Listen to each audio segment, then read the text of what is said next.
आज हम एक ऐसी कहानी की पड़ताल करने जा रहे हैं जो वाकई सोचने पर मजबूर कर देती है। ये एक इंसान के पुराने दर्द भरे सफर की कहानी है और ये हमारे मन और शरीर के कनेक्शन पर एक बहुत ही गहरा सवाल खड़ा करती है। तो कहानी शुरू होती है ऐना के साथ। एक ऐसा पल आता है उसकी जिंदगी में जब उसे लगता है बस अब इससे बुरा कुछ नहीं हो सकता। वो अपने सबसे निचले पॉइंट पर पहुंच चुकी है। पर वो गलत थी। जब उसे लगा कि सब कुछ खत्म हो गया है, असल में हालात तो अब और भी ज्यादा बिगड़ने वाले थे। तो चलिए सबसे पहले ये देखते हैं कि ऐना का शरीर किस तरह से इस अंदरूनी लड़ाई के सिग्नल दे रहा था। शुरुआत कहाँ से हुई?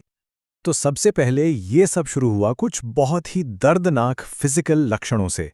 ऐना को एक ऑटो इम्यून बीमारी हो गई जिसका नाम था इरोसिव लाइकेन प्लेनस। सोचिए, उसके मुंह और गले में इतने भयानक छाले हो गए थे। और बात यहीं नहीं रुकी, हालत इतनी बिगड़ी कि जो दवाइयां उसे दी जा रही थीं उनके ही साइड इफेक्ट्स होने लगे। एक दवा ने तो उसकी लार बनाना ही बंद कर दिया।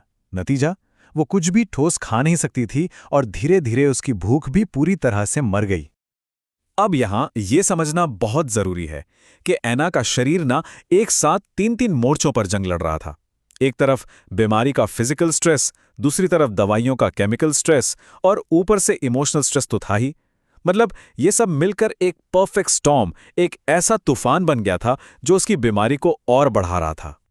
तो ये तो थी अंदर की लड़ाई। अब देखते हैं कि बाहर की दुनिया में क्या चल रहा था जिसने इस तनाव को और भी कई गुना बढ़ा दिया। साल 2010 और 2011, ये 2 साल ऐना की जिंदगी में जैसे मुसीबतों का पहाड़ लेकर आए, एक के बाद एक झटके। पहले वो एक बहुत ही खराब अपमानजनक रिश्ते में फंसी, फिर उसके सारे पैसे चले गए, नौकरी चली गई, यहां तक कि घर भी खो दिया। और जैसे जैसे ये बाहरी तनाव बढ़ा, उसके शरीर के लक्षण और भी भयानक होते गए। अक्टूबर 2010 आते आते तो हालत ये हो गई कि वो पूरी तरह बिस्तर पर आ गई, शरीर में कोई एनर्जी नहीं बची थी। और फिर जनवरी 2011 में उसे एक ऐसी खबर मिली जिसने उसे पूरी तरह तोड़ दिया। तो बाहर जो कुछ भी हो रहा था उसका सीधा असर ऐना के मन और शरीर पर पड़ रहा था। उसकी सोचने समझने की शक्ति मानो खत्म सी हो गई थी। वो किसी चीज पर कॉन्सेंट्रेट ही नहीं कर पा रही थी। शरीर में जान ही नहीं बची थी। और सोचिए, उसकी हार्ट रेट अक्सर 200 बीट्स पर मिनट से भी ऊपर चली जाती थी। लगातार पसीना, सांस लेने में तकलीफ, सीने में जबरदस्त दर्द। हालात इतने खराब हो गए कि वो सुसाइड तक के बारे में सोचने लगी थी। और यहीं पर यह कहानी अपने सबसे क्रिटिकल मोड पर आती है। एक ऐसा पॉइंट जहां लगा कि अब कोई उम्मीद नहीं बची है। जनवरी 2011, डॉक्टर को उसके पेट के पास एक ट्यूमर मिला। डायग्नोसिस था ईसोफेजियल कैंसर, यानी ग्रास नली का कैंसर। तो डॉक्टरों ने क्या किया, उन्होंने फॉरेन कीमोथेरेपी का एक बहुत ही हार्ड कोर्स सजेस्ट किया। लेकिन इस पूरे प्रोसेस में किसी ने भी एक बार भी उसके इमोशनल या मेंटल स्ट्रेस के बारे में नहीं पूछा। सारा फोकस सिर्फ फिजिकल सिम्टम्स पर था। उस जड़ को, उस क्रॉनिक स्ट्रेस को पूरी तरह इग्नोर कर दिया गया, जो शायद इस पूरी बीमारी को हवा दे रहा था। और यहीं से एक बहुत ही जरूरी सवाल सामने आता है। और जानते हैं, साइंस इसका एक बहुत ही दिलचस्प और सच कहूं तो थोड़ा डरावना जवाब देता है। सवाल यह है कि किसी के अपनी ही ख्याल, अपनी ही सोच उसे बीमार कैसे कर सकती है। यही वो सवाल है जो ऐना की कहानी को उसके पीछे की बायोलॉजी से जोड़ता है। इसका जवाब छिपा है तनाव की लत या एडिक्शन टू स्ट्रेस के कॉन्सेप्ट में। ये होता क्या है? ये तब होता है जब कोई इंसान अनजाने में स्ट्रेस के केमिकल पर डिपेंडेंट हो जाता है। जैसे एड्रीनालिन जैसे हार्मोन्स का रश मिलता है, एक एनर्जी का किक मिलता है, और फिर इंसान अनजाने में ही उस फीलिंग को बार बार महसूस करने के लिए अपनी जिंदगी में स्ट्रेस वाले हालात पैदा करने लगता है। तो ये पूरा साइकिल काम कैसे करता है? देखिए, सबसे पहले कोई शॉक या ट्रॉमा होता है जो बॉडी के स्ट्रेस रिस्पॉन्स को ऑन कर देता है।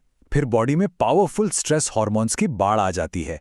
इससे एक एडिक्टिव, हाई एनर्जी वाली फीलिंग आती है और धीरे धीरे इंसान इसी फीलिंग का आदी हो जाता है और अनजाने में ही अपनी लाइफ में ऐसी सिचुएशन ढूंढता है जिससे ये इमोशनल एडिक्शन पूरा हो। और आखिर में क्या होता है?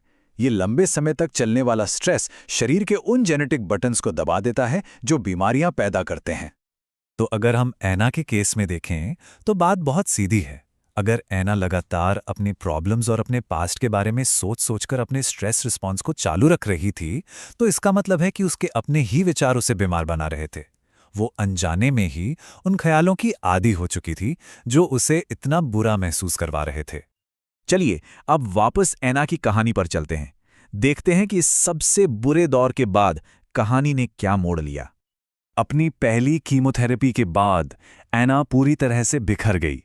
एक दोपहर वो बस रोते रोते फर्श पर गिर पड़ी। ये वो मोमेंट था जब वो अपने सबसे लोएस्ट पॉइंट पर पहुंच चुकी थी। लेकिन जानते हैं, उसी पल, उस गहरी निराशा के बीच उसे एक बहुत ही जबरदस्त एहसास हुआ। उसके दिमाग में एक बात एकदम साफ हो गई कि अगर वो इसी तरह चलती रही तो वो अपने बच्चों को इस दुनिया में अकेला छोड़ जाएगी, बिना माँ बाप के। और उस एक पल में पूरी सिंसियरिटी के साथ उसने बस सरेंडर कर दिया।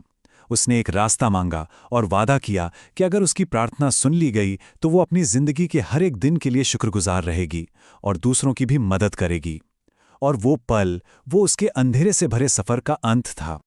तो ऐना की कहानी हमें एक बहुत ही दमदार सवाल के साथ छोड़ जाती है। एक ऐसा सवाल जो इस पूरी चर्चा का निचोड़ है। क्या वाकई अपना मन बदलकर, अपनी सोच बदलकर अपने शरीर को बदला जा सकता है? ये एक ऐसा सवाल है जो सोचने पर मजबूर करता है।